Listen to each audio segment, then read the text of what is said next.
Bienvenidos a los verdes prados de los Países Bajos. Bienvenidos a la tierra de la leche.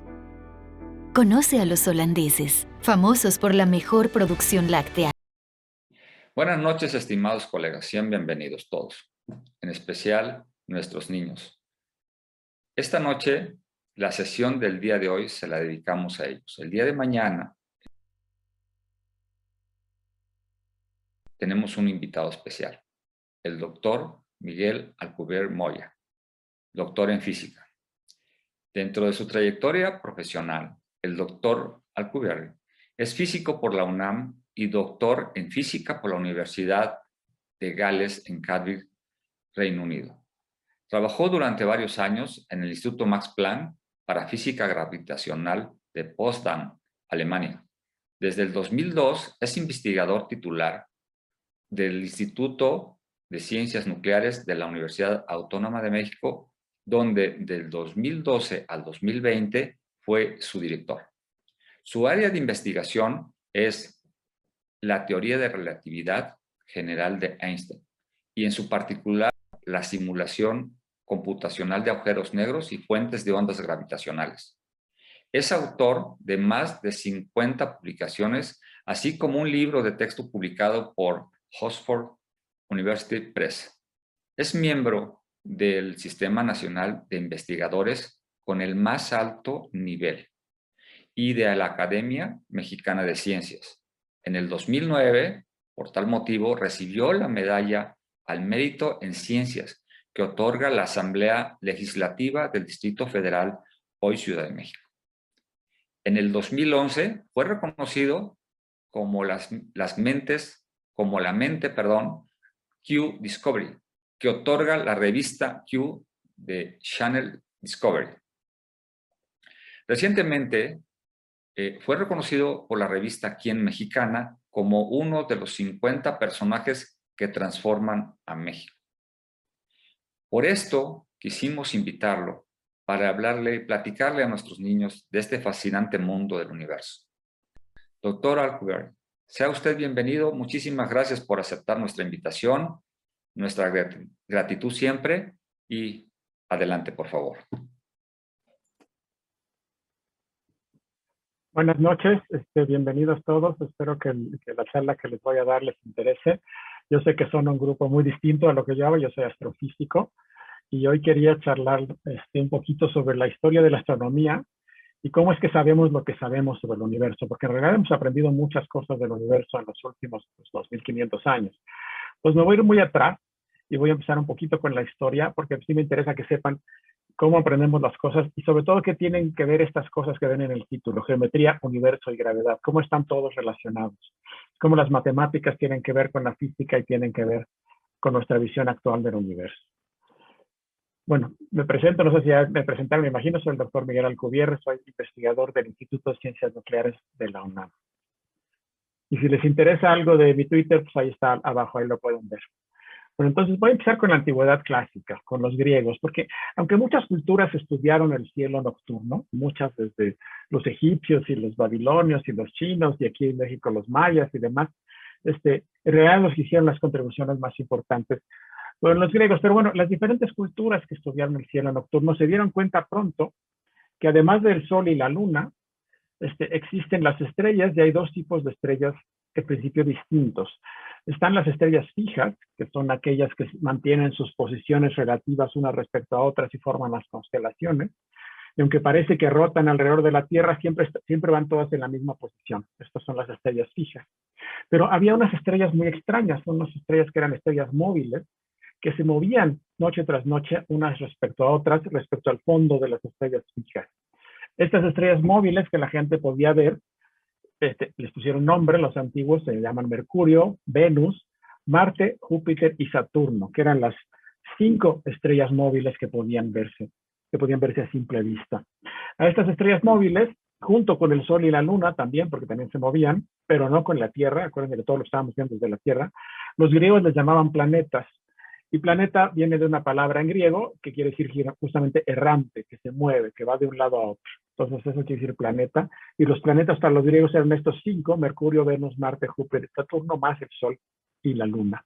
Estos planetas se mueven en la noche respecto a las estrellas y van avanzando, van cambiando su posición noche tras noche y se mueven más o menos todos casi en el mismo plano, no exactamente, pero muy parecido, casi en el mismo plano. Ese plano se llama la eclíptica, que es una especie de línea que atraviesa el cielo de un lado a otro. Y ahí les pongo algunas imágenes de cómo se ven los movimientos de los planetas en esta eclíptica, pero no se mueven de manera simple. A veces hacen cosas raras. De repente van avanzando y luego se regresan y hacen un loop y luego vuelven a irse y luego vuelven a hacer otro loop. Entonces hacen movimientos a veces un poco complicados. Pero la gente pues los veía y había desde la antigüedad pues gente que se dedicaba a estudiar estos planetas y ver cómo se movían, sobre todo a ver cómo se movían para poder predecir dónde iban a estar pasado mañana, por ejemplo. Esto lo hicieron muchas culturas, pero los primeros que trataron de entender y hacer este modelo matemático de cómo se movían estos objetos fueron realmente los griegos. Ya desde la antigüedad, los viajeros, sobre todo los marinos y la gente que hacía comercio, sobre todo norte-sur, se habían dado cuenta que si uno viajaba del sur al norte, las estrellas que se podían ver en la noche cambiaban. Si uno se iba muy al sur, la estrella polar ya no se veía, y al revés, si uno se iba muy al sur, empezaban a aparecer estrellas que no se podían ver desde el norte. Entonces, esto parecía muy extraño hasta que en el año 550 a.C., más o menos, un griego, Anaximandro, sugirió que esto se debía a que la Tierra no era plana. Y de hecho, él sugirió inicialmente que la Tierra era un cilindro orientado norte-sur, o sea, horizontal, ¿no? Donde la curvatura es del norte al sur. Y eso podría explicar por qué, si yo viajo del norte al sur, mi vista del cielo cambia y hay estrellas que no puedo ver porque estaban detrás del horizonte. Entonces, esta idea de la estrella cilíndrica es muy curiosa para nosotros hoy en día, pero no explicaba todas las cosas, porque también los marinos se habían dado cuenta desde hacía tiempo que es que cuando se alejaban de tierra, la tierra se podía ver durante más tiempo si estabas arriba del mástil que si estabas abajo en la cubierta del barco.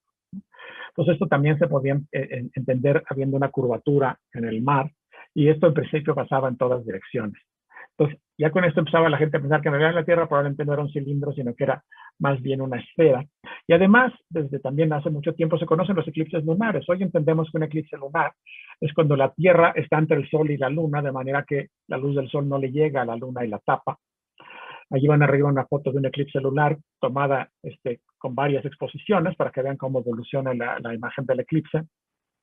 Y la gente se había dado cuenta que durante el eclipse lunar la sombra que aparece sobre la Luna era curva. Y también pensando un poquito se daban cuenta que los eclipses lunares siempre aparecen a medianoche, cuando el Sol está justamente del otro lado. Y entonces no es difícil que la gente pensara, pues debe ser que esto es la sombra de la Tierra proyectada sobre la Luna, y como esa sombra es curva, seguramente esa sombra es básicamente un círculo, entonces seguramente la Tierra es redonda.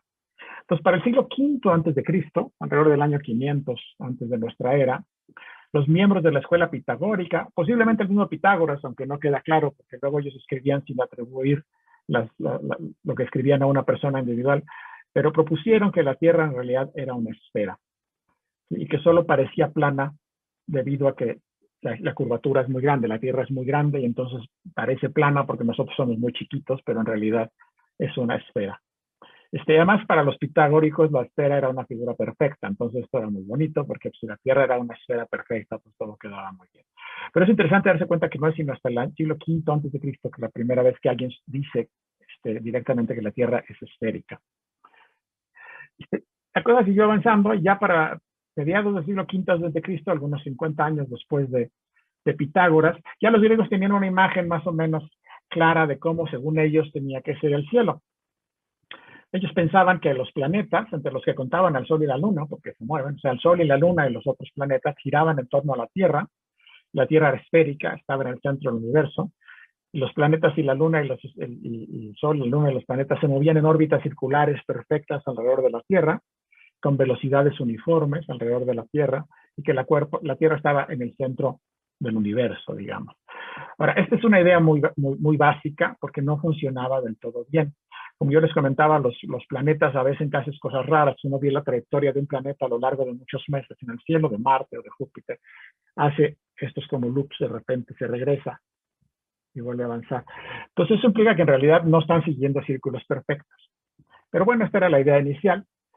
100 años después, llega Aristóteles, el gran filósofo que básicamente escribió de todo lo que se podía escribir, escribió de filosofía, pero también escribió de ciencia, de física y de astronomía. Él ya tenía un modelo del universo, le hablaba de los 5 elementos, que son, bueno, los 4 elementos famosos, tierra, agua, aire y fuego, y un quinto elemento del que estaban hechos todos los objetos celestes. La tierra, según el modelo aristotélico, estaba en el centro del universo, y cada uno de estos elementos buscaba su lugar natural, según él, respecto al centro de la tierra, dependiendo de su peso. Lo más pesado es la tierra y estaba al centro. Lo que sigue en peso es el agua, y por eso estaba el agua, el mar arriba de la tierra. Luego lo que sigue es el aire, y por eso el aire está más arriba, y luego lo más ligero, según él, era el fuego, por eso el fuego subía. Y luego quedaba este último elemento, la quintesencia o el éter, que ese siempre estaba arriba y además se movía en círculos. Por eso los planetas se movían en círculos. Hablaba también de física y pensaba, por ejemplo, que para mantener un objeto en movimiento se tenía que mantener siempre una fuerza continua sobre él. No tenía una noción de la inercia como la tenemos hoy en día. Y él propuso otra vez este modelo con la Tierra al centro, los planetas dándole vuelta alrededor de la Tierra, pero como ya era más visto y había gente en su época que estudiaba los planetas con más cuidado, ya se había dado cuenta que estos círculos perfectos no funcionaban, y entonces propuso un sistema con alrededor de 50 círculos perfectos. ¿Y por qué 50 círculos? Porque ponía círculos sobre círculos para poder explicar este movimiento de los planetas que de repente hacían un loop y luego otro loop y otro loop. Y además que no siempre avanzaban exactamente a la misma velocidad. Entonces, para explicar esto, ponía un círculo grande sobre uno chico y entonces los planetas se movían en un círculo que daba vueltas alrededor de otro círculo, ¿no? Y con este sistema muy complicado de 50 círculos, más o menos podía explicar los movimientos de los planetas que se conocían en su época.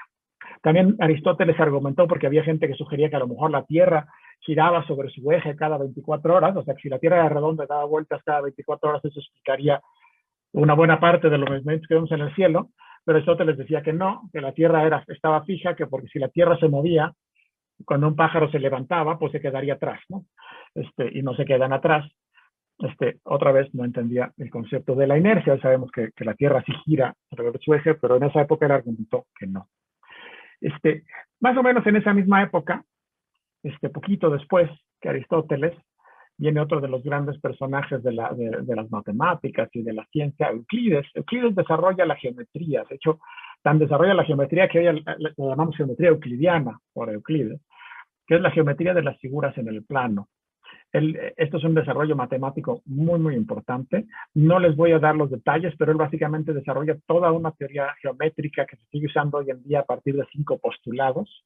Es el primer sistema axiomático en ese sentido que se conoce. Un sistema axiomático es como funciona toda la matemática hoy en día. Uno da una serie de reglas y a partir de ahí, que son los axiomas, que son, digamos, verdades evidentes, y a partir de ahí uno deduce todo lo demás. El primero que hace esto es Euclides, y lo utiliza justamente para explicar la geometría, el teorema de Pitágoras, y toda una serie de propiedades de las líneas, las rectas y las figuras geométricas. En un libro muy interesante que se llamó Los Elementos, que bueno, en realidad eran 13 libros, y que se sigue leyendo hoy en día, aunque desde luego nuestras matemáticas están mucho más avanzadas. Pues lo menciono porque las matemáticas empiezan a volverse a partir de ahí un elemento muy importante, sobre todo la geometría, para tratar de explicar el movimiento de los astros en el cielo. Poco después de Euclides, de hecho coincidieron en el tiempo, aparece Aristarco. Aristarco es quizá el astrónomo más importante. Bueno, no, hay otro de Parker, ahorita voy a regresar atrás, pero es uno de los astrónomos más importantes de la antigüedad. Y él desarrolló un primer sistema, sistema astronómico, fue la primera persona que dijo que a lo mejor la Tierra no estaba en el centro, sino que el Sol era el que estaba en el centro. Fue el primer sistema heliocéntrico. 2500 años, bueno, no tanto, pues sí, casi 2000 años antes que Copérnico. Él pensaba que las estrellas eran simplemente soles, pero que estaban tan lejos que las veíamos como puntitos, pero que eran como el Sol, cosa que hoy sabemos que es cierta. ¿Sí? Y escribió un libro, el único libro suyo que sobrevivió, que hablaba de los tamaños y las distancias entre el Sol y la Luna y la Tierra. Esto es bien interesante, entonces me voy a detener un poquito ahí.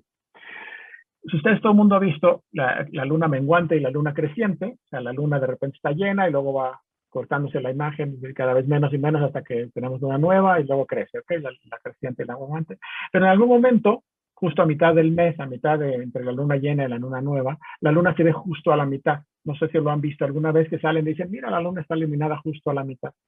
Cuando la luna está iluminada justo a la mitad, Aristarco dijo, pues eso solo puede pasar si la relación entre la Tierra, la Luna y el Sol en ese momento forma un triángulo rectángulo, como está en la imagen. O sea, entre el ángulo que está ahí marcado como beta en la imagen, tiene que ser un ángulo recto, un ángulo de 90 grados, para que desde la Tierra veamos la Luna exactamente a la mitad con respecto al Sol. Dijo, oye, esto está fantástico. Si ese día, yo me fijo con mucho cuidado qué día pasa exactamente esto, y ese día mido el ángulo que hace el Sol con la Luna, que es el ángulo que está alfa en la figura, puedo utilizar las propiedades de un triángulo rectángulo que conocemos muy bien por el teorema de Pitágoras para deducir la distancia al Sol. Bueno, no tanto la distancia al Sol, sino la distancia al Sol relativa a la distancia a la Luna. O sea, ¿cuál es la relación entre la distancia al Sol y la distancia a la Luna? Aunque no sepa ninguna de las dos, pero puedo saber la relación entre ellas. Entonces, dijo, lo voy a hacer. Un buen día que vio que la Luna estaba a la mitad, trató de medir el ángulo hacia el Sol, midió un ángulo de 87 grados, y dedujo a través del teorema de Pitágoras que entonces el Sol tenía que estar, según él, 19 veces más lejos que la Luna. Y como se ven prácticamente del mismo tamaño a simple vista, pues eso implicaba que el Sol tenía que ser 19 veces más grande que la Luna, porque se ven casi iguales. También ya habían visto a través de los eclipses lunares que la sombra de la Tierra en la Luna era más grande que la Luna, entonces sabía que la Tierra era más grande que la Luna, pero no era mucho más grande. La Tierra era 4 o 5 veces más grande que la Luna, y el Sol, según Aristarco, era 20 veces más grande que la Luna. Entonces el Sol era más grande que la Tierra. Y si el Sol era más grande que la Tierra, pues entonces no tenía ningún sentido que el Sol le diera vueltas a la Tierra, tenía que ser al revés. La Tierra le tenía que dar vueltas al Sol. Miren lo que pudo deducir a partir nada más de medir un ángulo. ¿Okay? Ahora, no lo hizo muy bien, sus instrumentos no eran muy buenos, en realidad el ángulo no es de 87 grados, es de 89.5, y el Sol está 400 veces más lejos que la Luna, no 20 veces, es muchísimo más grande, 400 veces más grande. De cualquier manera, lo que dedujo Aristarco era que el Sol era más grande que la Tierra, y por lo tanto el Sol tenía que estar en el centro. A la gente luego se le olvidó esta idea de Aristarco. Poco tiempo después de Aristarco, otro de los grandes científicos griegos, Eratóstenes, que fue director de la Biblioteca de Alejandría en Egipto, pero era griego, descubrió en uno de los papiros de la Biblioteca de Alejandría, leyó algo bien interesante, leyó que en el día del solsticio de verano, el 21 de junio, los objetos verticales, por ejemplo una varilla perfectamente vertical, no proyectaban ninguna sombra en la ciudad de Siena, que es una ciudad en Egipto que hoy se llama Asuán, y dijo, ay, qué curioso, eso debe querer decir que ese día, a esa hora, al mediodía, el Sol está exactamente en el cenit, exactamente arriba. Entonces el siguiente solsticio de verano salió a su casa en Alejandría y puso una varita en el piso y se dio cuenta que en Alejandría sí que había una sombra, exactamente al mediodía del 21 de junio. Era una sombra chica, pero sí había una sombra. Entonces dijo, oye, si mido esta sombra y el ángulo que hace la sombra ese día y conozco la distancia de aquí a Siena, donde no hay sombra, puedo usar una regla de 3 y deducir el tamaño del planeta Tierra, nada más midiendo la sombra en Alejandría. Entonces midió la sombra, le dio poco más de 7 grados, y no conocía bien la distancia a Alejandría, entonces mandó una persona con un carro que él diseñó para que el carro fuera dando vueltas las ruedas y fueran marcando en una muesca. Entonces así midió la distancia de Siena a Alejandría, que le dio en sus unidades como 5,000 estadios, que eran la unidad que usaban en esta época, y así dedujo que el tamaño del planeta Tierra, la circunferencia de la Tierra, eran 250,000 estadios. No nos queda muy claro hoy en día cuánto medía un estadio. Había variaciones. Los griegos tenían estadios que medían como 180 metros y los egipcios tenían estadios más chicos como 160 metros. Eratóstenes estaba en Egipto, pero era griego, entonces no nos queda claro cuál de los dos valores usaba. Pero en cualquier caso,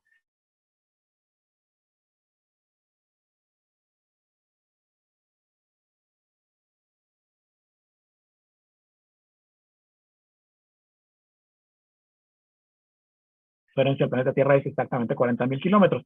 Es exacto porque así definimos el kilómetro, ¿ok? El kilómetro originalmente se define como una parte entre 40,000 de la circunferencia terrestre. Entonces mide exactamente 40,000 kilómetros y él le dio un número muy cercano. Entonces otra vez, un griego, casi 300 años antes de nuestra era, pudo deducir el tamaño del planeta Tierra midiendo una sombra. Yo quiero que vean lo interesante y lo impresionante que es esto. Pues para esas alturas, para el siglo III a.C., los griegos ya conocían el tamaño del planeta Tierra. Con eso tenían una idea razonable de la distancia a la Luna y del tamaño de la Luna.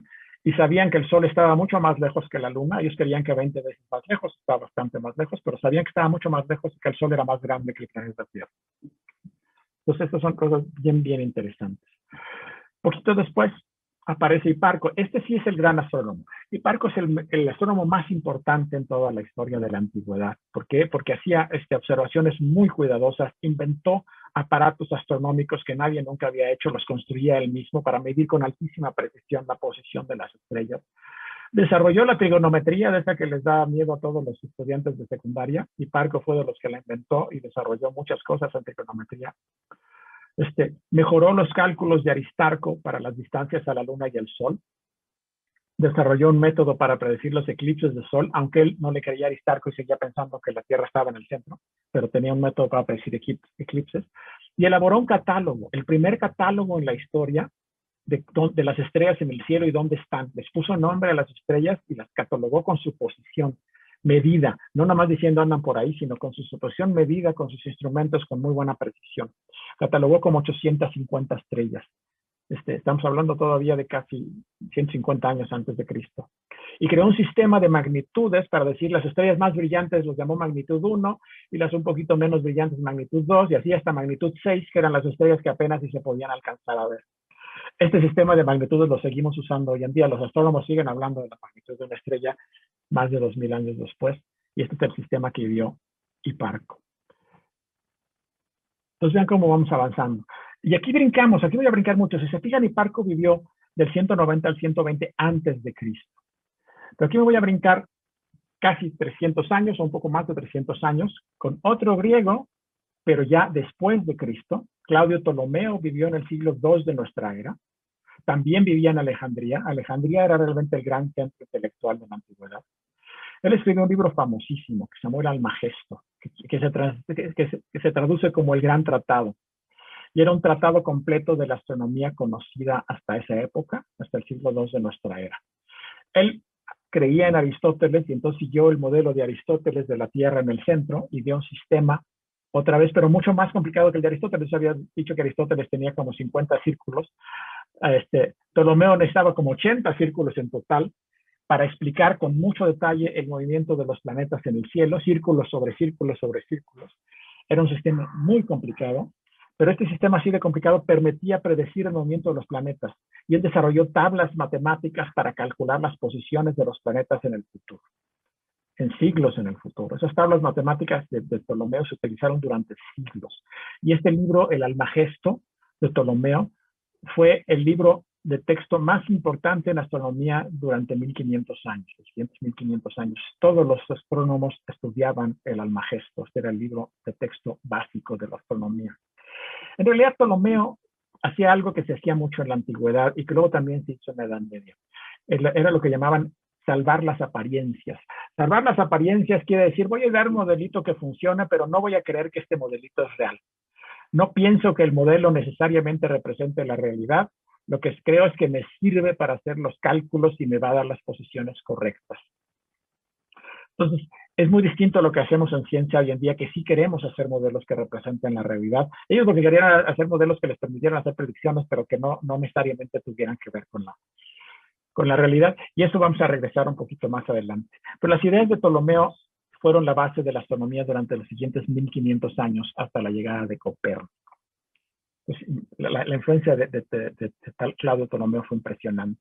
Y bueno, una última persona que quiero mencionar de la antigüedad clásica, una antigüedad clásica relativamente reciente, porque ella nació en el año 355 de nuestra era y murió en el año 415, ya en el siglo V de nuestra era, fue Hipatia. Hipatia es la científica o la filósofa griega tal vez más conocida, es la última. Fue la cabeza, en su época fue la cabeza de la escuela neoplatónica en Alejandría, también fue la bibliotecaria de Alejandría en su momento. Era griega, en esta época ya había muchos cristianos alrededor, ella no era cristiana. Escribió sobre aritmética, sobre las secciones cónicas, hizo una versión revisada del Almagesto de Ptolomeo, escribió sobre posiciones astronómicas, y era una persona muy respetada en su momento, pero le tocó vivir una época difícil, le tocó vivir una época complicada en la que empezaban las luchas religiosas. Como les digo, ella no era cristiana, pero en su época ya los cristianos se habían extendido por muchos lugares del mundo. Ella era pagana. Al poco tiempo de la muerte del obispo de Alejandría, Teófilos, la gente la acusó de conspirar con Orestes, que era el prefecto romano, contra el nuevo obispo Cirilo, se acababa de nombrar el nuevo obispo Cirilo de Alejandría. Y debido a esto, un día una turba de gente que tenía religión cristiana la emboscaron cuando se caminaba por la calle y la asesinaron de manera brutal. De hecho, fue terrible. La arrastraron desnuda, la apedrearon, le arrancaron la piel todavía viva y al final la quemaron. Es una historia bastante trágica.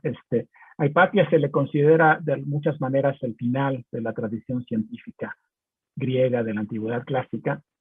La biblioteca de Alejandría todavía se mantuvo varios siglos, pero ya no queda, ya no hay gente muy importante después, o sea, como que la biblioteca se mantuvo, pero ya no hay grandes filósofos cuyos nombres hayan pasado a la historia después, en realidad después de Hipatia, ella es la última. Y ahí muere la tradición científica griega y la astronomía griega, y empieza realmente a nivel científico la Edad Media en ese momento, ¿no? Y vienen 1000 años en los que la ciencia avanza muy poco, en particular la astronomía. Entonces, de la muerte de Hipatia hacia adelante tenemos que brincar ya mucho tiempo. Entonces, me voy a brincar 1000 años al futuro, después de Hipatia, a la Revolución Copernicana. Copérnico, un monje polaco, nacido en 1473, era astrónomo. En esa época ya estaban pasando cosas interesantes con la astronomía, otra vez, más bien no cosas interesantes, sino que ya había errores. Ya tenían más de casi 1500 años las tablas de Ptolomeo, y la gente se había empezado a dar cuenta que ya no funcionaban muy bien. Después de 1500 años, las predicciones de Ptolomeo ya estaban fallando y los planetas no estaban donde Ptolomeo decía que tenían que estar. No solo eso, sino que también el equinoccio era ya un problema, porque los solsticios y los equinoccios, el equinoccio de primavera que debería caer en el 21 de marzo y que así caía en la época de los romanos, en el 21 de marzo, en la época de Copérnico, ya estaba cayendo como 10 días antes. Entonces había también un problema ahí con la medida de los equinoccios. Entonces había que reformar el calendario. El Papa en esa época quería reformar el calendario, de hecho se reformó, es el calendario moderno que seguimos usando, el calendario gregoriano. Pero Copérnico consideraba que para hacer una reforma al calendario había que entender mejor la astronomía. Y entonces se puso a estudiar astronomía con mucho detalle y escribió un libro muy, muy importante en 1543, que se publicó en 1543, se llama las revoluciones de los cuerpos celestes, bueno, estaba escrito en latín, por supuesto, donde de nuevo propone el sistema astronómico en donde el Sol está en el centro. Después de Aristarco, es la primera persona, 2000 años después de Aristarco, que vuelve a decir que en realidad el que está en el centro es el Sol y no la Tierra. De hecho, él sigue a Aristarco, se ve que probablemente él leyó los tratados de Aristarco y se convence de que Aristarco tiene razón. Entonces vuelve a estudiar esta idea de poner al Sol en el centro en lugar de a la Tierra, se convence de que el Sol es más grande de nuevo y desarrolla un modelo que ya es más simple que el de Ptolomeo, porque si uno pone la Tierra en el centro, entonces estos loops de los planetas no se entienden muy bien, por eso hay que poner círculos sobre círculos. Pero si uno pone el Sol en el centro y la Tierra se vuelve un planeta, entonces estos loops se entienden muy bien, porque además quiere decir que la Tierra está alcanzando un planeta. Si la Tierra alcanza a Marte, primero vemos que Marte va hacia adelante, pero cuando lo alcanzo parece que se queda atrás, y luego cuando me alejo mucho otra vez lo veo moverse adelante. Entonces estos loops ya no era necesario poner círculos sobre círculos, se explican perfectamente bien poniendo al Sol en el centro sin ningún problema. Entonces el modelo de Copérnico era más simple que el de Ptolomeo. De todas maneras seguía necesitando 30 círculos para explicar el movimiento de 6 planetas. ¿Por qué necesitaba tantos círculos para explicar el movimiento de 6 planetas? Porque otra vez Copérnico, igual que los griegos, seguía insistiendo en círculos perfectos, porque consideraban que el círculo era la figura perfecta. Entonces querían poner círculos perfectos y las cosas no salían, y entonces le ponían circulitos chiquitos sobre los círculos grandes, etc. Entonces el sistema copérnico también se volvió complicado, menos complicado que el de Ptolomeo, porque el de Ptolomeo, ¿se acuerdan? Tenía 80 círculos, el de Copérnico tenía 30, pero en la práctica no era particularmente mejor que el de Ptolomeo, no funcionaba mucho mejor. Algunas cosas las explicaba bien, pero a la hora de hacer numeritos no predecía las posiciones de los planetas mucho mejor que el de Ptolomeo. Sin embargo, Copérnico se convenció de que esto debería ser mejor que el sistema de Ptolomeo, pero estaba preocupado. Él sabía muy bien que cambiar la posición de la Tierra en el cielo, decir que la Tierra era la que se movía y que el Sol estaba en el centro, le iba a causar problemas seguramente con la iglesia, además él era un monje, y entonces, por miedo a lo que podía pasar, retrasó todo lo que pudo la publicación de su libro. Escribió el libro, pero retrasó la publicación por muchísimos años. Y de hecho, al final, él alcanzó a ver un ejemplar de su libro recién impreso el día que murió. O sea, le llevaron un ejemplar recién impreso de su libro de la primera edición y murió a las pocas horas. Entonces, bueno, se salvó de que la iglesia lo persiguiera, pues porque se murió. luego. Se les puse abajo una cita, para que vean cómo estaba el clima de la época. Martín Lutero era contemporáneo de Copérnico, y cuando supo de las teorías de Copérnico, declaró: este tonto quiere invertir toda la ciencia de la astronomía. Eso dijo Lutero sobre Copérnico. Pero les digo, Copérnico murió justo el año que se publicó su libro. Durante las siguientes décadas, pues el libro se fue leyendo poco a poco, pero la mayoría de la gente no estaba convencida, no sabían qué hacer. La iglesia no le gustaba mucho el libro, pero no estaba del todo prohibido. Hubo muchas discusiones. Pues unas décadas después aparece este otro personaje muy importante, Tycho Brahe. Es otro gran astrónomo. Es el astrónomo más grande después de Hiparco. Hiparco fue el más grande astrónomo de la antigüedad. Y el siguiente, tuvieron que pasar casi 2000 años para que un astrónomo más moderno pudiera equiparar las observaciones de Hiparco. Tycho Brahe construyó también nuevos instrumentos, inventó nuevos instrumentos de precisión y observó de manera sistemática el movimiento de los planetas, en particular el movimiento del planeta Marte. Él estaba muy interesado en el movimiento de Marte y tratar de entender cómo se movía Marte. Él no le creía a Copérnico, no le gustaba eso de poner al Sol en el centro, entonces ideó un sistema que era como medias. Él dijo: el Sol le da vueltas a la Tierra, el Sol y la Luna le dan vueltas a la Tierra, pero los planetas le dan vuelta al Sol. Todos los demás planetas le dan vuelta al Sol, pero el Sol le da vueltas a la Tierra. Entonces es una cosa como intermedia entre el sistema de Ptolomeo y el sistema de Copérnico. Tycho también observó en 1572 una cosa fantástica. Observó una supernova, lo que hoy llamamos una supernova. En esa época no se llamaban así. Es una estrella que explota, es lo que sabemos hoy en día. En esa época no se sabía, pero observó una estrella nueva que no estaba ahí, y que a la siguiente noche ahí estaba una estrella muy brillante donde no había habido ninguna estrella antes, y esa estrella se fue apagando durante los siguientes meses hasta que dejó de verse otra vez. Esta estrella nueva fue interesante porque demostró que los cielos no eran inmutables como se pensaba hasta entonces. En el cielo pasaban cosas. No era cierto que las estrellas fijas fueran siempre iguales. Aquí había aparecido una estrella nueva y luego había desaparecido. Entonces el cielo no era inmutable. Les pongo abajo una cita que está en de hecho, su epitafio: no dejen que parezca que mi vida ha sido en vano.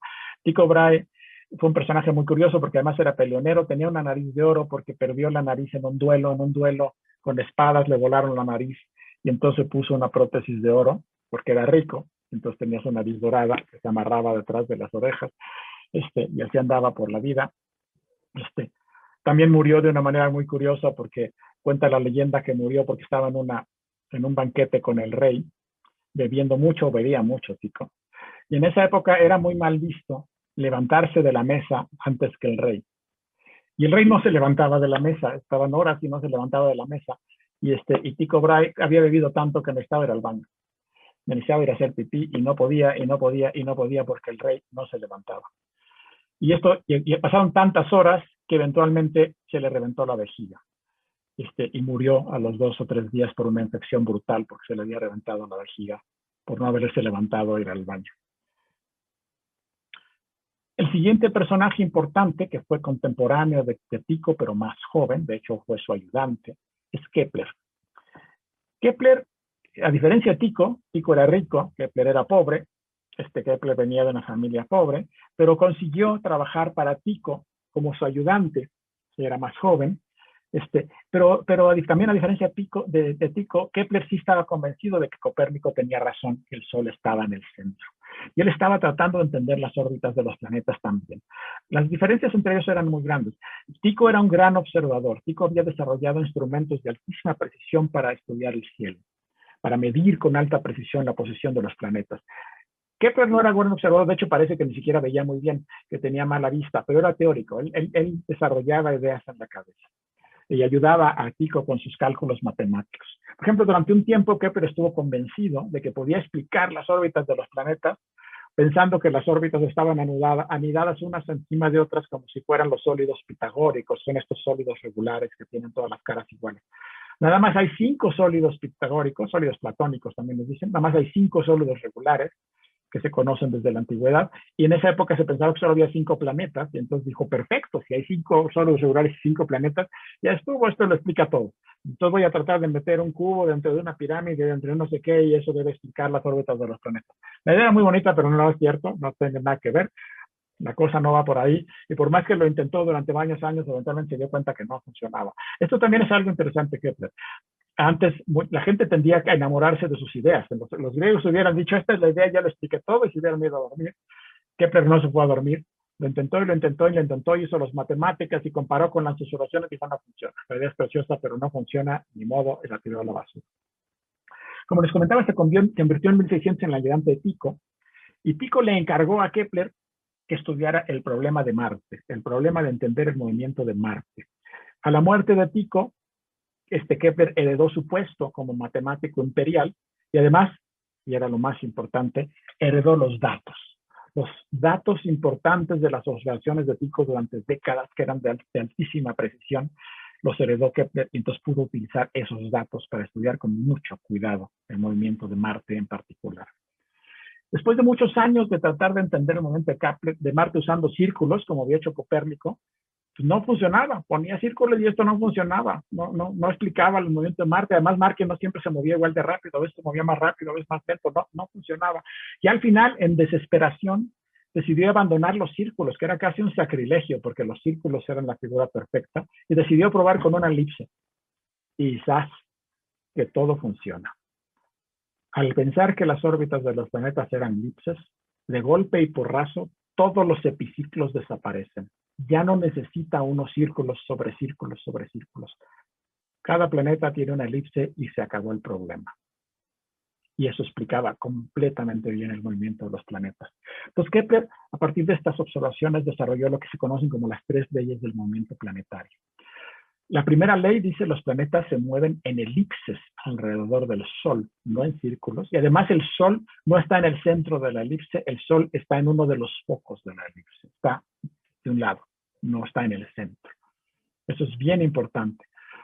Y con eso explicaba prácticamente todo el movimiento de los planetas. Pero había otra cosa interesante. Descubrió que los planetas se mueven más rápido cuando están cerca del Sol, como el Sol no está en el centro, de un lado de la elipse están más cerca, cuando pasan por ahí se mueven más rápido, y cuando se alejan se mueven más lento, y descubrió exactamente cómo. Su ley dice, el radio, la distancia que une al planeta con el Sol, barre áreas iguales en tiempos iguales. Y eso explica perfectamente bien por qué se mueven más rápido cuando están cerca del Sol, y no solo por qué, sino exactamente qué tan más rápido. Sale exactamente de esa ley. Hoy en día, para los físicos, eso nada más quiere decir que se conserva el momento angular, pero Kepler no sabía eso en su momento. Y 10 años después, descubrió una nueva ley planetaria que habla ahora sobre las relaciones entre diferentes planetas. Esta ley es un poco más complicada. Dice el cuadrado de los periodos, es decir, el periodo es el tiempo que le toma a un planeta dar la vuelta. El cuadrado del periodo es proporcional al cubo de la distancia al Sol de un planeta. Y esto fija una relación entre las órbitas de los diferentes planetas. Mientras más lejos esté un planeta del Sol, más lento se mueve alrededor del Sol. Y esta ley nos dice exactamente qué tan más lento. Estas son leyes empíricas. Son leyes que Kepler dedujo a partir de los datos. No podía explicar por qué las cosas eran así. Dijo, así son. Eso es lo que yo encontré. ¿Por qué son así? No sé, pero así se comportan los planetas. Pues Kepler es una persona bien importante en el desarrollo de la astronomía moderna. Y la otra persona importantísima fue contemporáneo de Kepler. Nunca se conocieron en persona, pero sí se sabe que se escribieron cartas. Fue Galileo Galilei. Galileo estaba en Italia y Kepler estaba en Austria, pero nunca se conocieron en persona. En 1609, que es el mismo año en que Kepler desarrolla sus primeras 2 leyes del movimiento planetario, en 1609 Galileo se entera de algo bien interesante.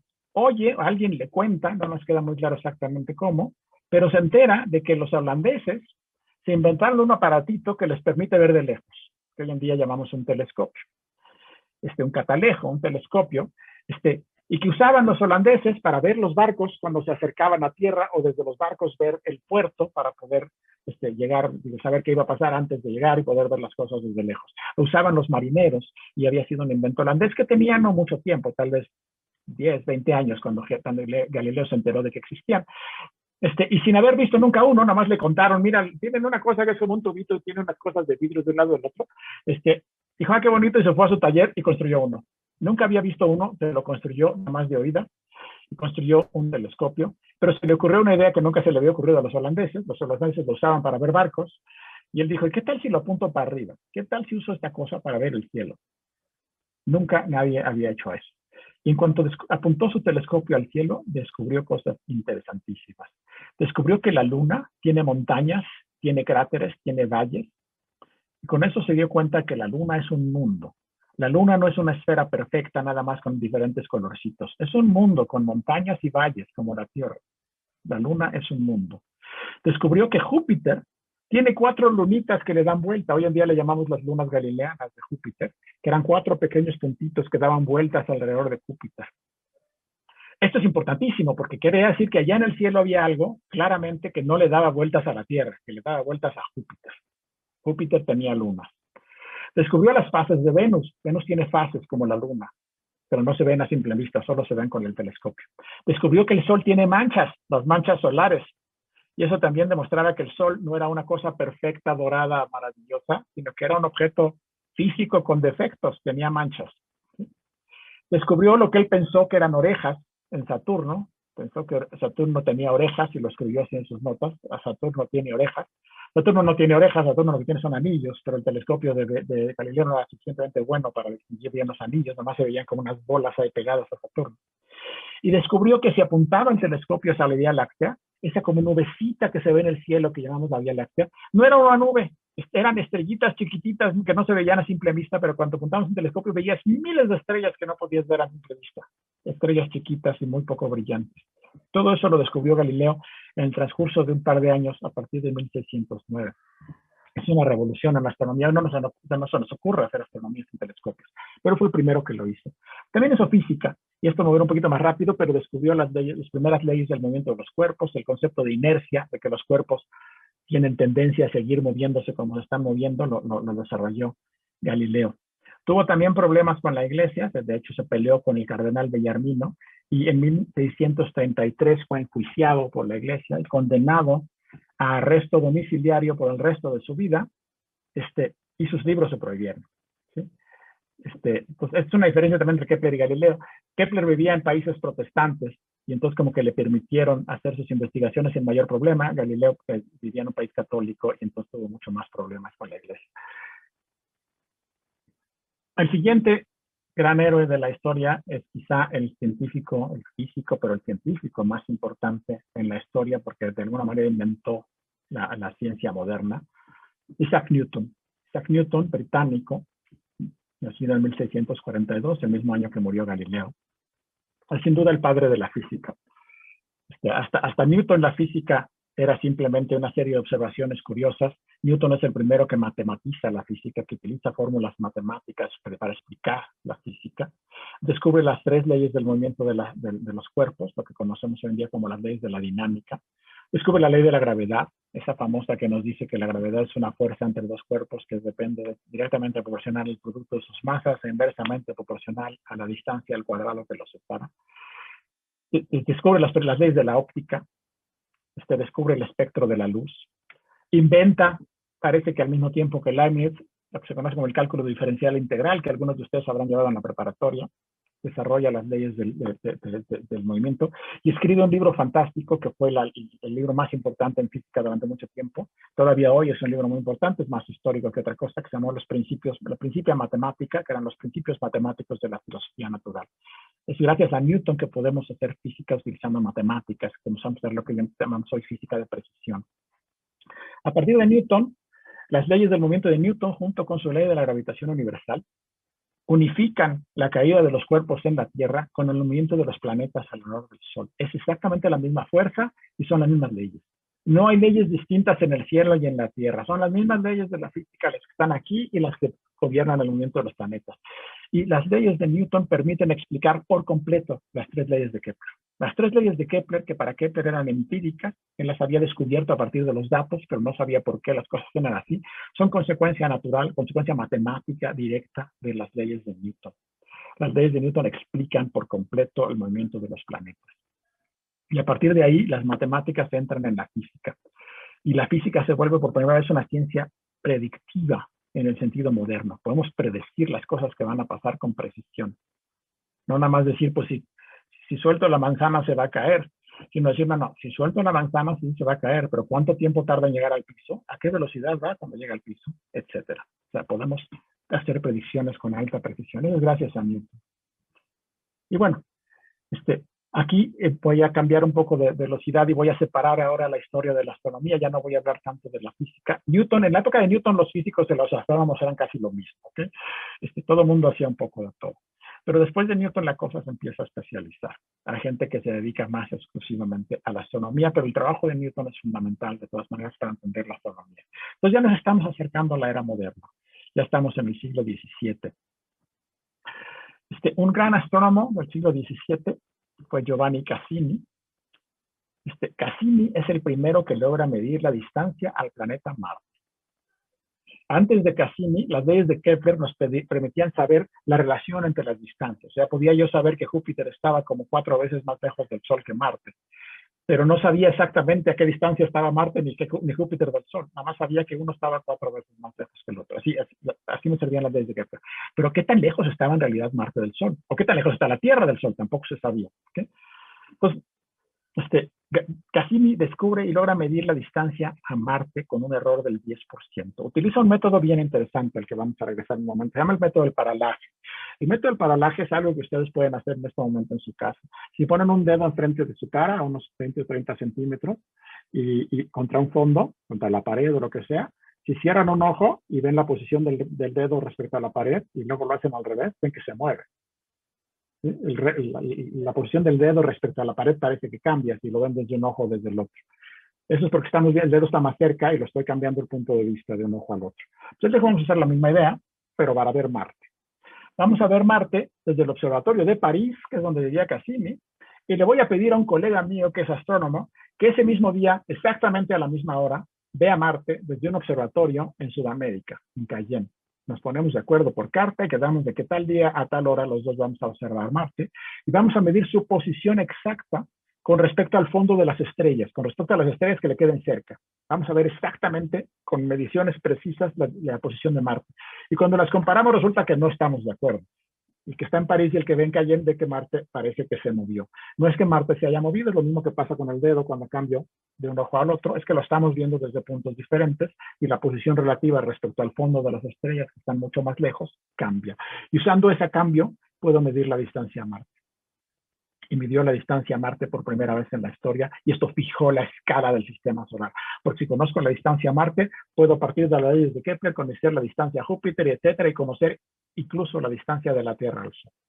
Entonces Cassini es el primero que nos da la escala del sistema solar, que nos dice estas son las distancias correctas. Cassini también descubrió que lo que Galileo creía que eran las orejas de Saturno, en realidad no eran orejas, eran anillos, y por eso en los anillos de Saturno tienen ahí el nombre de Cassini, que en realidad no eran un solo anillo, eran por lo menos 2 o 3. Otro astrónomo contemporáneo de Cassini, también muy importante, Christian Huygens, decidió tratar de medir la distancia a las estrellas. Y ya Cassini había podido medir la distancia a Marte, pues vamos a tratar de medir la distancia a las estrellas lejanas. Entonces, ¿qué hizo Huygens? Hizo una suposición que no es del todo correcta, no es del todo descabellada, pero no es en realidad correcta. Dijo, vamos a suponer que todas las estrellas son igualitas al Sol, brillan igual que el Sol, son igual de brillantes que el Sol. O sea, son como soles igualitas al Sol, pero están lejos. Si supongo que son igualitas al Sol y están lejos, puedo comparar el brillo de la estrella, como lo veo yo, con el brillo del Sol, y entonces puedo saber qué tan lejos está la estrella. Es una regla de 3. Entonces hizo eso con Sirio, que es la estrella más brillante que hay en el cielo, y dedujo que si Sirio fuera exactamente igual al Sol, dado su brillo, debería estar 28,000 veces más lejos que el Sol. En unidades que usan los astrónomos modernos, eso es como medio año luz, a una distancia de medio año luz del Sol. En realidad no es cierto, Sirio no es exactamente igual de brillante que el Sol. De hecho, Sirio es bastante más brillante que el Sol. Sirio es una estrella muy brillante. Y entonces hoy en día sabemos que no está a medio año luz de distancia, está en realidad casi a 9 años de distancia. Pero bueno, el primero que lo intentó fue Huygens. Pero en todo caso, lo importante es que la distancia de las estrellas era enorme. La distancia de las estrellas había que medirla en años luz. Un año luz es la distancia que la luz recorre en un año. Es una distancia gigantesca. Y las estrellas están a esas distancias. Las estrellas están muy lejos, muchísimo más lejos que los planetas. Los planetas están aquí al lado. Las estrellas están muy lejos.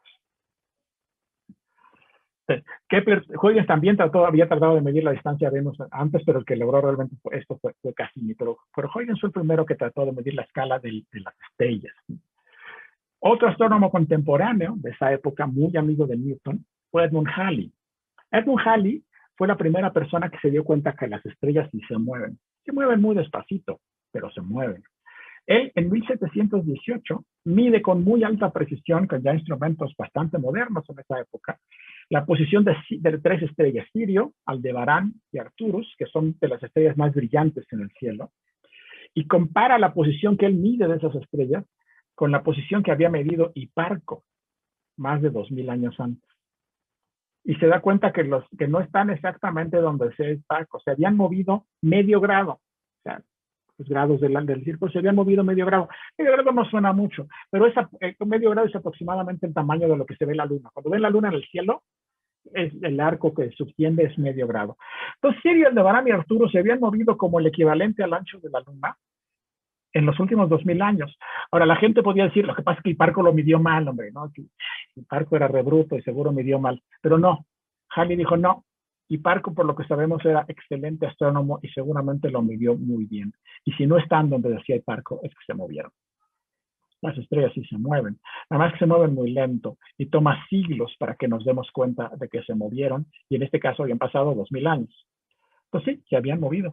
Y el cielo no es inmutable. Las estrellas fijas no están fijas, se mueven. Nada más que se mueven muy despacio y toma siglos que notemos que se movieron un poquito. Incidentalmente, Halley fue amigo de Newton y fue el que pagó la publicación de los principios de matemáticas de su bolsa. Y Halley también descubrió una cosa bien interesante. Se habían observado un cometa muy brillante varias veces en el 1456, había habido un cometa muy brillante, en 1531, en 1607, y bueno, en la Navidad 1607, y Halley deduce que seguramente este es el mismo cometa, que no es que sean cometas distintos, es el mismo que regresa, y regresa cada 80 y tantos años. Y predijo que tenía que volverse a ver en 1758. Para 1758 Halley ya había muerto, pero el cometa regresó. Entonces, por eso hoy le llamamos el cometa Halley. La última vez que regresó el cometa Halley fue en 1986. Algunos de ustedes tal vez hayan tenido oportunidad. No se vio muy brillante, por desgracia, pero sí se vio. Los astrónomos sí lo vieron, y si uno salía en la noche a un lugar muy oscuro, más o menos se veía. No fue particularmente espectacular, pero sí regresó. Y bueno, la próxima vez que regrese seguramente ya no estaremos por aquí. Ya para el siglo XIX, vamos ya más rápido, la gente volvió a intentar medir la distancia de las estrellas. Huygens lo había intentado, pero les digo que había asumido que todas las estrellas brillaban lo mismo, lo que no es cierto.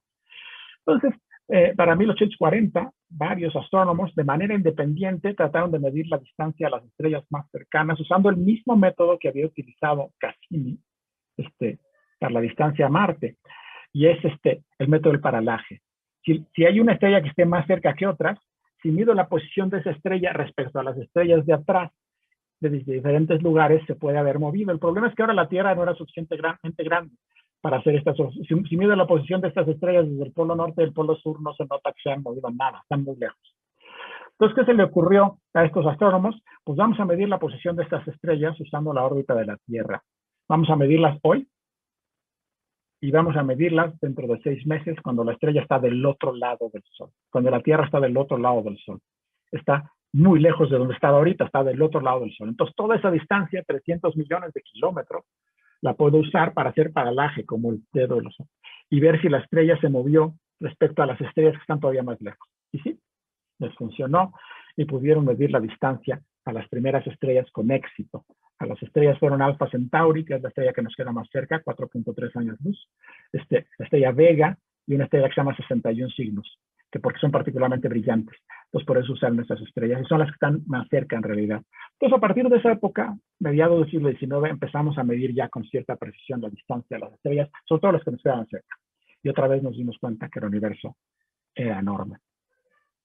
Ya nos pasamos al siglo XX, ya casi nuestra época.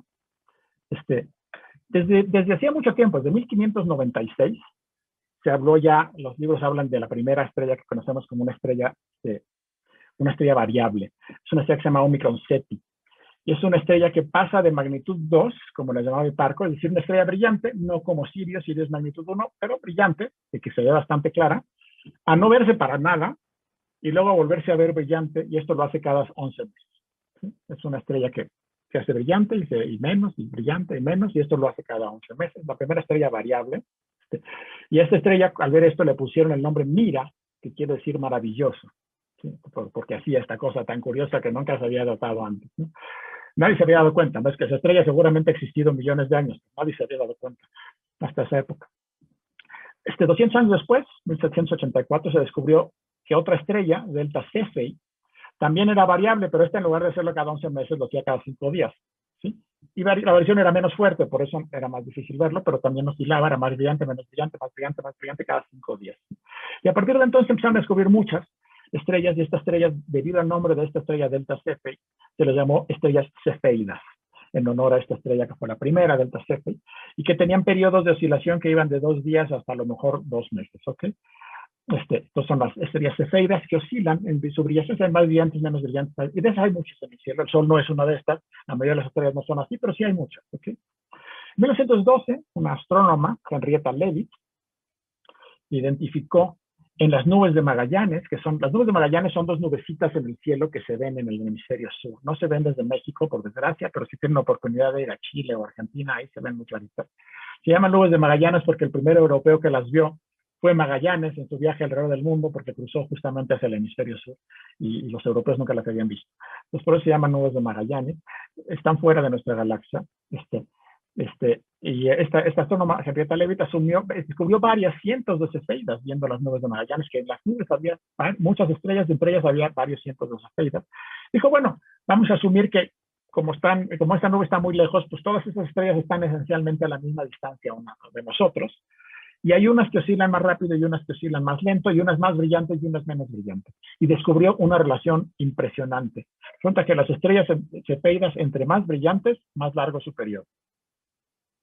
Y hay una relación matemática muy bonita que me dice, mientras más brillante la cefeida que oscila, más lento es el periodo de oscilación.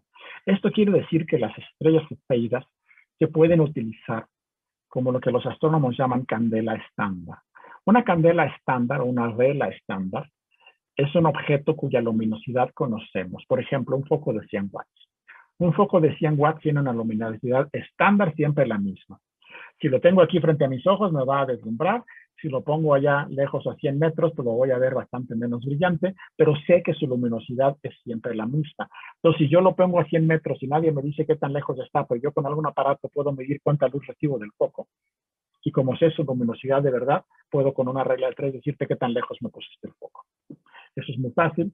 Y la gente dijo, bueno, estas estrellas cefeidas se pueden usar para lo mismo. Porque si descubro una estrella y veo qué tanto oscila, cuál es su periodo, puedo deducir inmediatamente qué tan brillante debe ser. Y si comparo eso con qué tan brillante la veo, sé qué tan lejos está. Entonces se llaman candelas estándar, nos permiten medir distancias en el universo.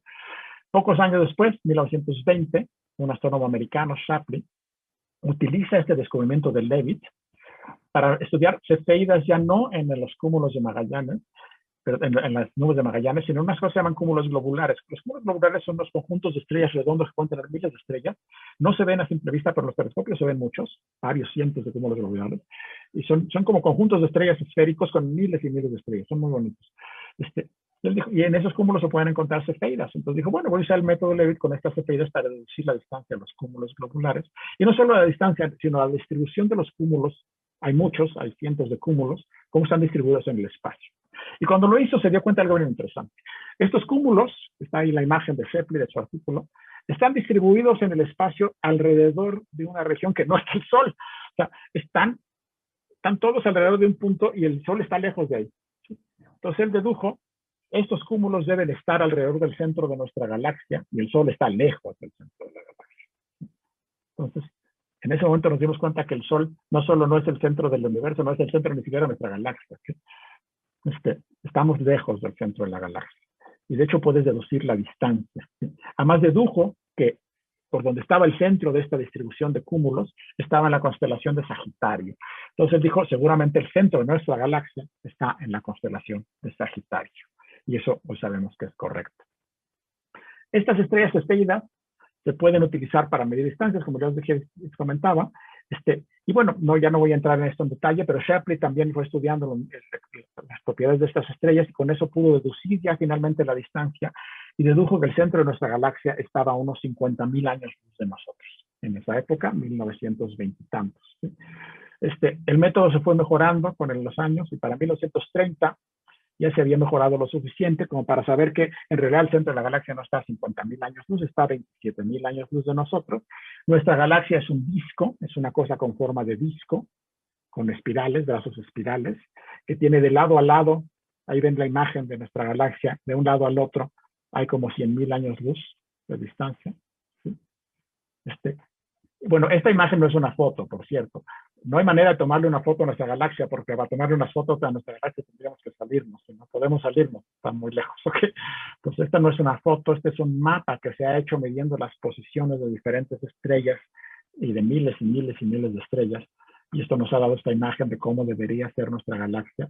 En esta imagen el Sol está aquí abajo en el centro, todo está, las líneas que ven se cruzan en el Sol y como se ven el Sol no está en el centro. El Sol ni siquiera está en uno de los brazos espirales importantes. La galaxia tiene dos grandes brazos espirales, el brazo Sagitario y el brazo de Scutum Centauro, y el Sol no está en ninguno de los dos, está como por ahí en medio perdido. Una cosa que se llama el ramal de Orión, estamos ahí perdidos en medio de la nada. Sí.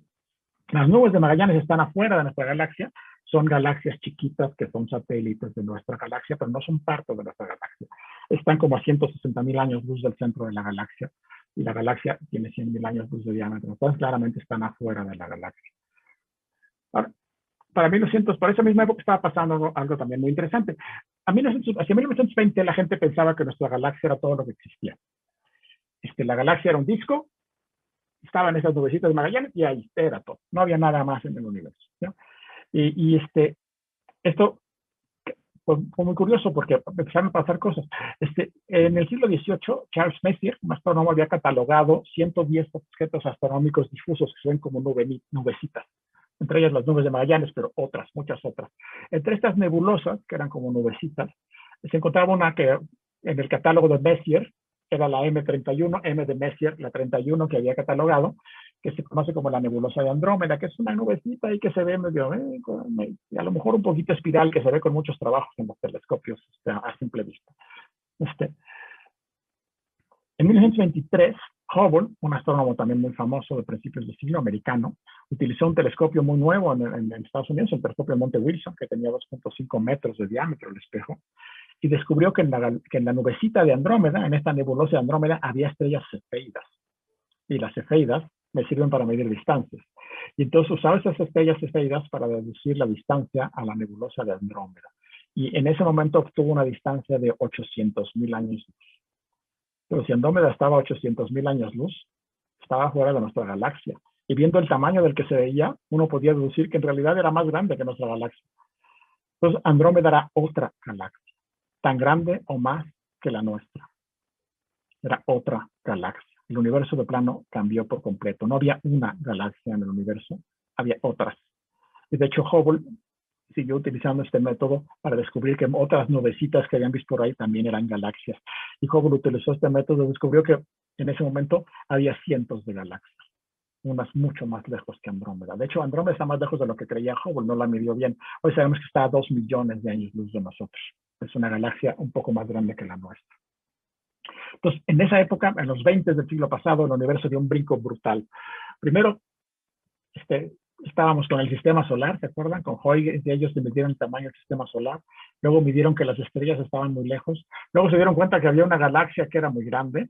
Y luego se dieron cuenta que había miles de otras galaxias muy, muy lejos. El universo en los 20 del siglo pasado se volvió gigantesco, un espacio enorme con miles de galaxias a millones y millones de años luz de nosotros. La luz tarda millones de años en llegar a las galaxias contra nosotros.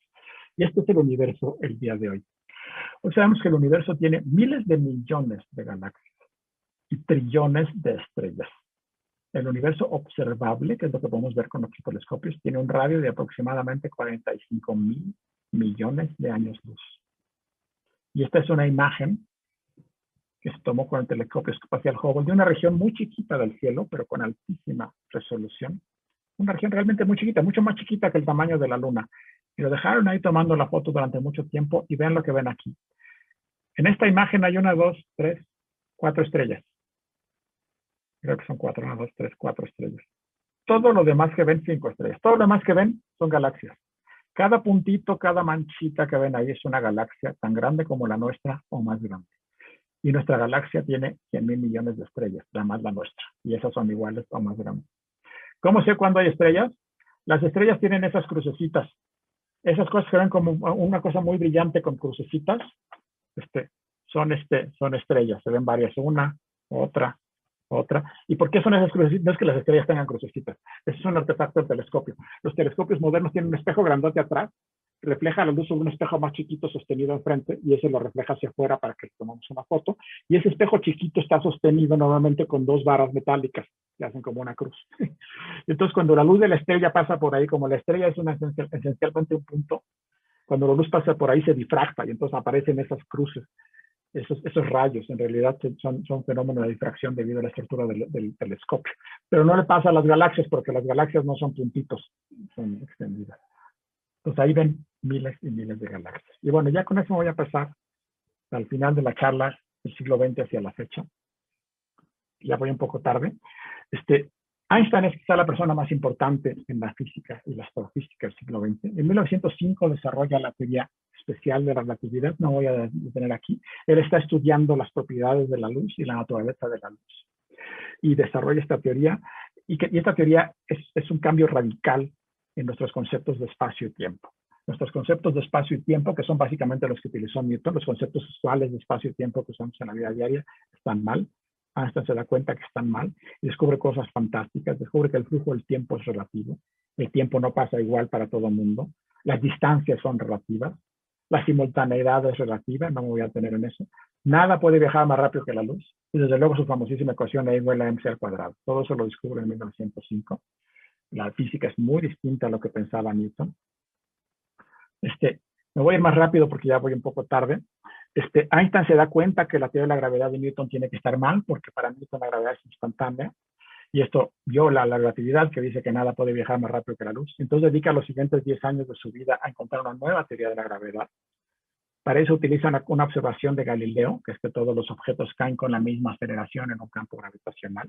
Ahí está Alicia cayendo, no sé si han visto la película. Cuando alguien se deja caer durante suficiente tiempo, todo cae igual, sin importar qué cosa es más pesada que otra. Entonces, Einstein utiliza esta idea para desarrollar una nueva teoría de la gravedad. Aquí ya me voy más rápido. Y esta nueva teoría de la gravedad, a lo mejor por falta de imaginación, se llama la relatividad general. Es una teoría desarrollada en 1915, hace poco más de 100 años. Es una teoría de la gravedad compatible con la relatividad de Einstein, que nos dice que la gravedad es realmente una deformación, una curvatura del espacio y del tiempo. No le hagan caso a la ecuación, se las puse nada más para que vean que es muy elegante. Es una ecuación de la teoría de Einstein, pero no le hagan caso. Utilizando la teoría de la relatividad general, Einstein explica por completo una anomalía que había en la órbita de Mercurio, que los astrónomos llevaban peleando con esos 100 años y no la habían podido explicar. Y la teoría de Einstein sale sola. Entonces eso fue lo primero que Einstein logra. Y predice que la luz al pasar cerca del Sol se va a desviar. Ahora es muy difícil. Lo que él dice es, si hay una estrella que está muy cerquita del Sol, si vemos el Sol y hay una estrella que está muy cerquita de la orilla del Sol, la luz de esa estrella se va a desviar cuando se mueva hacia nosotros. Lo que quiere decir que en realidad no está donde la veo. Yo la veo en un lugar, pero en realidad está movida porque la luz se desvió. Ahora es muy difícil ver estrellas cerca del Sol, porque cuando está el Sol es de día, y cuando es de día no vemos las estrellas, ¿no? Entonces, es complicado demostrar lo que decía Einstein, pero se podía demostrar en un caso muy particular, cuando hay un eclipse del Sol. Cuando hay un eclipse del Sol, pues la luna tapa al sol y entonces sí puedo ver las estrellas que están cerquita del sol y les puedo tomar una foto. Entonces eso se hizo en 1919, un astrónomo se llamaba Eddington, y salió justo lo que decía Einstein: la luz de las estrellas que están cerca del sol se desvía, el espacio es curvo, y Einstein se hizo famoso. En esa época, en 1920, la gente pensaba, como les comentaba, que el universo era solo nuestra galaxia. Hubble todavía no llegaba y no sabían de las otras galaxias. Entonces Einstein trata de usar su teoría para explicar la estructura del universo y se da cuenta que su teoría no le permite tener un universo estático, que un universo estático no sale en su teoría, la teoría no. Y entonces se molesta y cambia su teoría y le hace cucharea la teoría para tratar de forzarla a que haya un universo estático y le cambia una cosa muy fea. En 1927, un físico astrónomo belga, que además era un monje también, Georges Lemaitre, utiliza la teoría de Einstein sin este cuchareo de Einstein y se da cuenta que de acuerdo a esta teoría el universo se debería expandir. El universo debería estar expandiéndose. Y además va más allá. Dice, si el universo se estuviera expandiendo, todo se está alejando. Eso quiere decir que en el pasado las cosas estaban más cerca. Y si me voy más al pasado, pues más cerca. Y si me voy mucho tiempo en el pasado, todo estaba pegado, todo estaba junto. Y esto le llamó el huevo cósmico, que es el antecedente de nuestra moderna teoría de la gran explosión. Cuando Einstein se enteró de estas ideas de Lemaitre, le pareció horroroso y declaró que, de hecho eran amigos, no crean, pero dijo que las matemáticas de Lemaitre eran correctas, pero su física era abominable, porque esta idea del huevo cósmico a Einstein le parecía horrorosa. Pero por ahí andaba Hubble, este astrónomo que descubrió las otras galaxias, y ya andaba encarrerado. Entonces se puso a estudiar las otras galaxias que había descubierto, en particular la luz de las otras galaxias. Se dio cuenta que estudió cientos de galaxias y que la luz de esas galaxias estaba corrida al rojo. Esto es una cosa que se llama el efecto Doppler. Ustedes lo conocen con las ambulancias. Cuando hay una ambulancia y se aleja de nosotros se oye grave y cuando se acerca se oye aguda. Entonces lo mismo pasa con la luz. Si una fuente de luz se aleja de nosotros, la luz se ve más roja y si se acerca se ve más azul. Y se dio cuenta que la luz de las galaxias estaba movida hacia el rojo casi siempre, y mientras más lejos la galaxia, más movida hacia el rojo.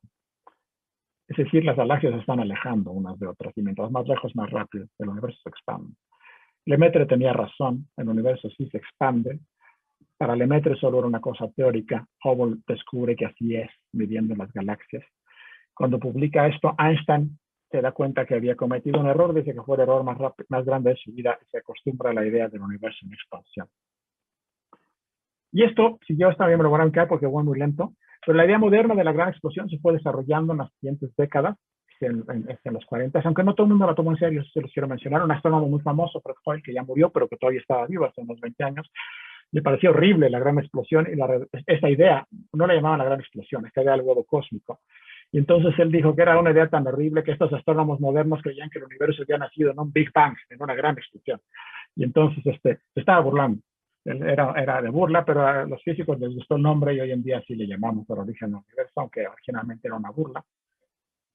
Y bueno, ya nada más para terminar, porque si no estas partes, me voy muy rápido, estas ya son partes más técnicas, pero hoy en día tenemos un modelo cosmológico muy, muy bueno. Nuestra visión del universo ha cambiado, ya tenemos una idea muy buena de cómo funciona el universo.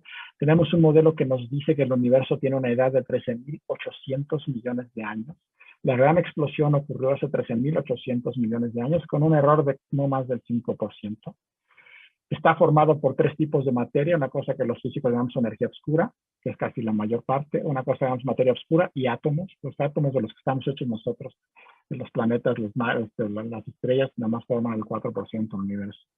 Pero este modelo cosmológico explica todas las observaciones que tenemos del universo hoy en día con absoluta precisión. Es una cosa impresionante lo bien que funciona. De hecho, a veces uno se va de espaldas de lo bonito que funciona. Pero hemos llegado aquí gracias a todos estos desarrollos matemáticos, geométricos y astronómicos que nos vienen desde los griegos.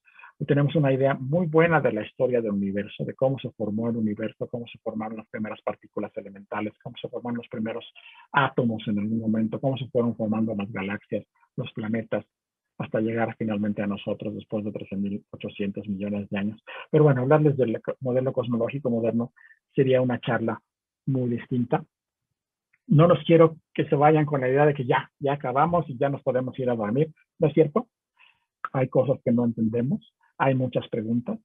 Por ejemplo, no sabemos si el espacio es infinito o es finito.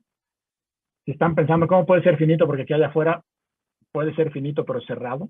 Cerrado en el sentido que si me voy en una dirección lo suficientemente lejos, acabo regresando por atrás. Nunca me topé con una pared y regresé por atrás. Eso sería un universo cerrado, finito. No sabemos si el universo es así. No sabemos cuál es la estructura del universo a escala microscópica. ¿Qué tiene esto que ver con la teoría cuántica? No sabemos. No sabemos qué son estas cosas que les mencioné al final de materia y energía oscura. Sabemos que están ahí, pero no sabemos qué son. No sabemos por qué el universo está hecho de materia y no de antimateria. No les hablé de la antimateria. La antimateria es real, la fabricamos todos los días en los aceleradores de partículas, pero el universo está hecho de materia, no de antimateria. No entendemos por qué. No sabemos qué pasó antes del Big Bang, ni qué fue lo que produjo el Big Bang, cuál es la causa del Big Bang. No lo sabemos. No sabemos si hay otros universos. Es la teoría que se llama la teoría del multiverso, de que hubiera muchos otros universos. Pues es nada más una idea. No sabemos si esto es cierto o no. Y quizá la pregunta más importante, no sabemos por qué hay algo en vez de nada. O sea, ¿por qué el universo existe? Podría ser que no existiera nada, pero aquí estamos. Eso tampoco sabemos muy bien. Pues sí tenemos preguntas, todavía muchas, pero seguiremos trabajando en eso. Y bueno, nada más los dejo con esta última reflexión. Llevamos 2500 años haciendo ciencia en el sentido racional que entendemos desde los griegos antiguos. Y este camino de 2500 años nos ha llevado a descubrir realmente nuestro lugar en el universo, en el cosmos. Nos ha mostrado que nuestro universo es muchísimo más grande, mucho más vasto y mucho más antiguo de lo que nadie podía haber imaginado. Y además que tuvo un origen hace 13.800 millones de años en esta gran explosión. Y todo esto que les estoy diciendo no es especulación. No es que a alguien se le ocurrió una idea ahí en sus sueños de opio. No. Estos son modelos matemáticos precisos y sólidos, basados en datos duros, que pueden predecir y describir con muy alto detalle, con detalle realmente fino, numérico, de mediciones precisas, la estructura actual del universo. No es una idea loca.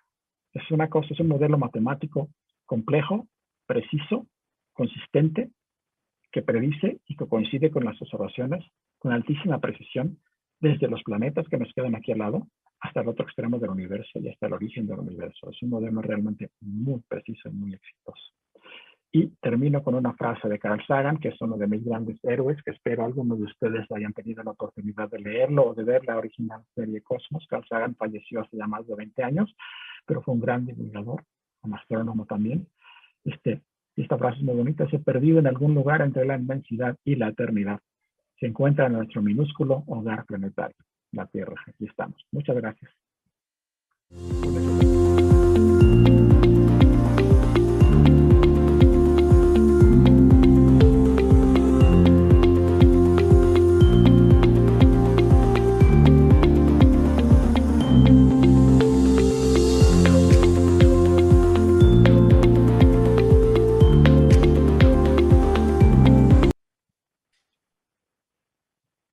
Hola, ¿qué tal? Buenas noches.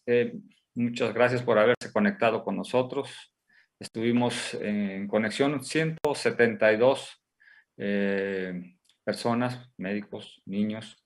Y bueno, antes que nada quisiera volverle a dar las gracias al doctor Miguel Alcubierre. Gracias, Miguel, por tan interesante plática. Muy Mucho gusto. Espero que les haya gustado. Yo sé que al final iba un poco rápido, pero quería darles una idea del panorama, de cómo hemos llegado a entender lo que entendemos del universo, y que sepan que sí entendemos muchas cosas. Padrísimo. ¿Cómo fue que llegamos aquí? Creo que Cari quería, bueno, Cari fue el enlace con el doctor Alcubierre. Gracias, Cari, por habernos conectado con alguien que nos ha enseñado muchísimo hoy y sobre todo que ha dado una explicación muy interesante del universo a los niños. Ojalá haya habido muchos niños. ¿Hay algún comentario? Bueno, sí, yo quiero, ojalá y de veras hayamos tenido varios niños, como aquí en una de las preguntas ahí Sí. está Mateo de 12 años. Decirles que Miguel Alcubierre a los 13 años su papá le regaló un telescopio y lo hizo voltear a ver las estrellas, pero eso no fue lo único que hizo.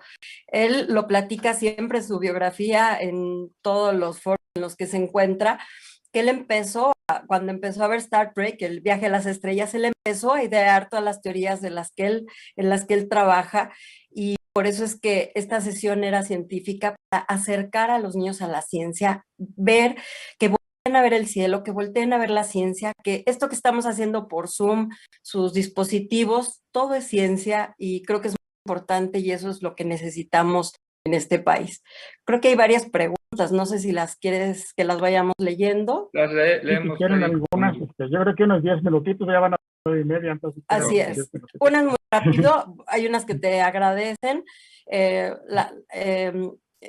Preguntan, por ejemplo, sobre los años luz. ¿A qué se refieren con ustedes los científicos? ¿A la luz de su casa, a la luz producida por el sol, a los que hay en el espacio? ¿Cuánto es una luz?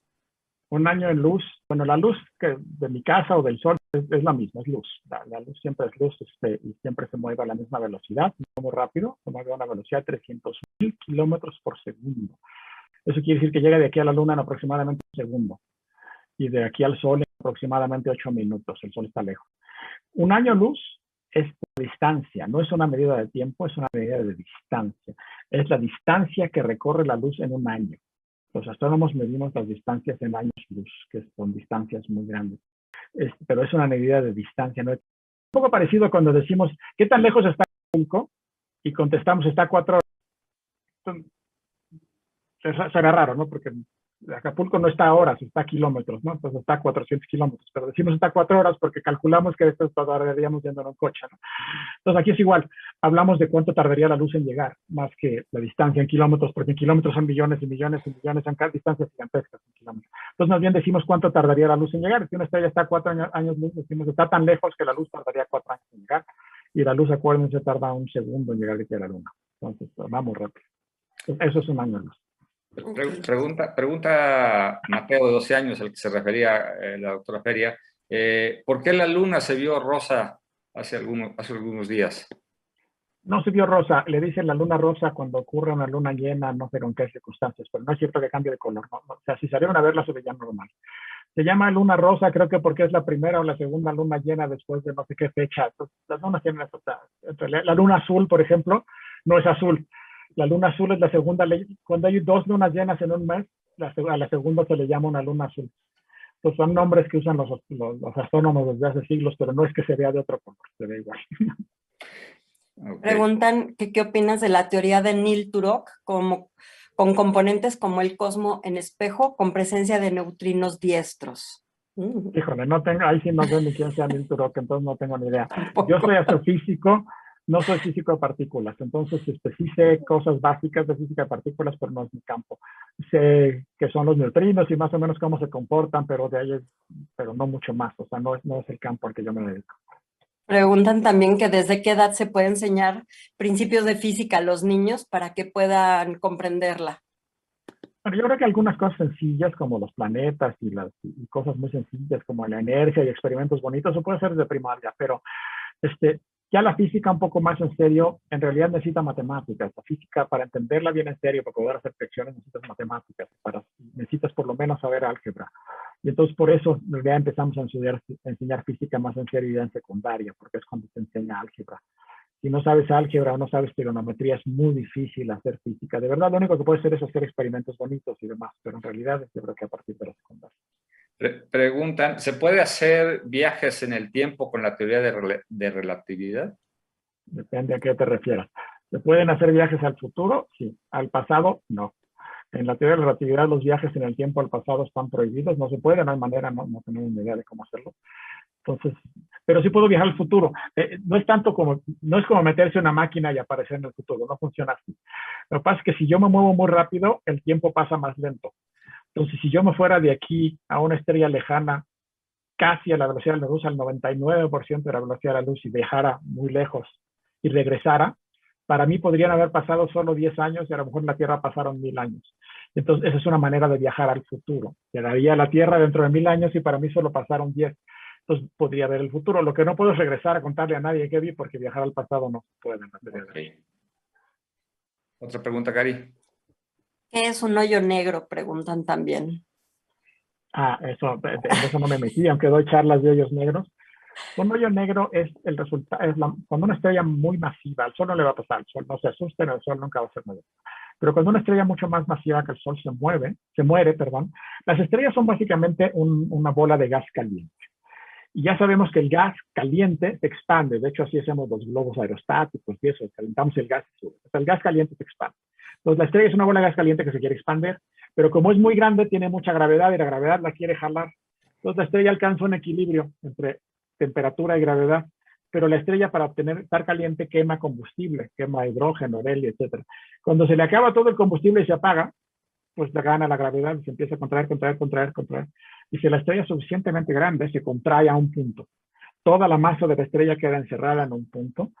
La gravedad se vuelve tan intensa alrededor de ese punto que no puede escapar ni siquiera la luz.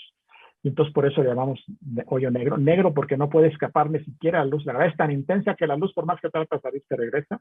Y hoyo porque como la luz es lo que va más rápido en el universo, si la luz no puede escapar, pues nada puede escapar. Y entonces si yo tengo la mala suerte de caerme en un agujero negro, nunca puedo ver esa luz, porque ni la luz puede escapar. Entonces yo tampoco. Entonces esos son los agujeros negros. Sí existen. Se forman, les digo, cuando mueren las estrellas muy masivas. Entonces en nuestra galaxia seguramente hay millones de agujeros negros. Y en el centro de la galaxia hay uno enorme. Hay un agujero negro que tiene como 4 millones de veces la masa del Sol en el centro de nuestra galaxia. Un agujero negro muy grande. Pero agujeros negros que tienen 20 o 30 veces la masa del Sol, de esos debe haber millones. Pero no hay ninguno cerca, tampoco hay que preocuparse. Y el Sol nunca va a ser un agujero negro. Bueno, hay muchas felicitaciones, hay otras más preguntas, pero estamos sobre el tiempo.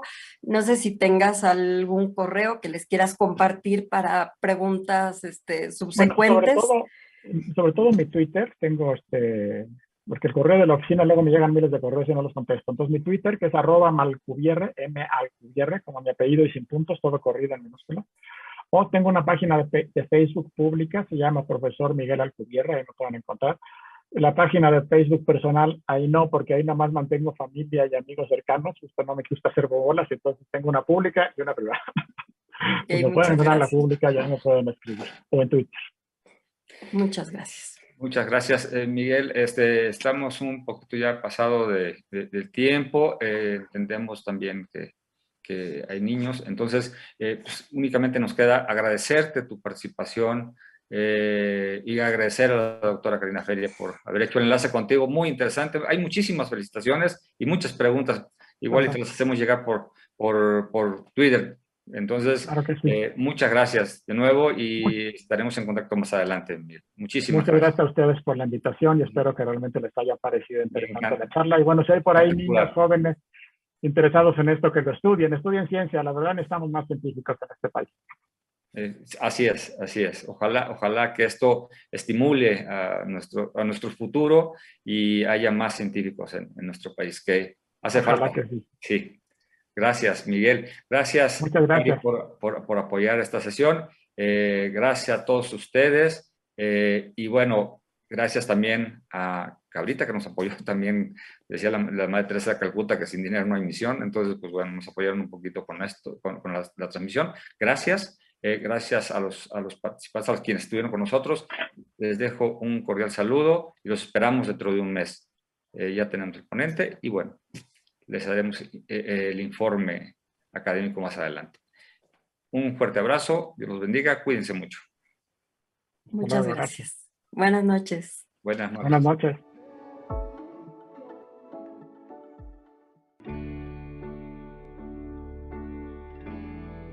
Bienvenidos a los verdes prados de los Países Bajos. Bienvenidos a la tierra de la leche. Conoce a los holandeses.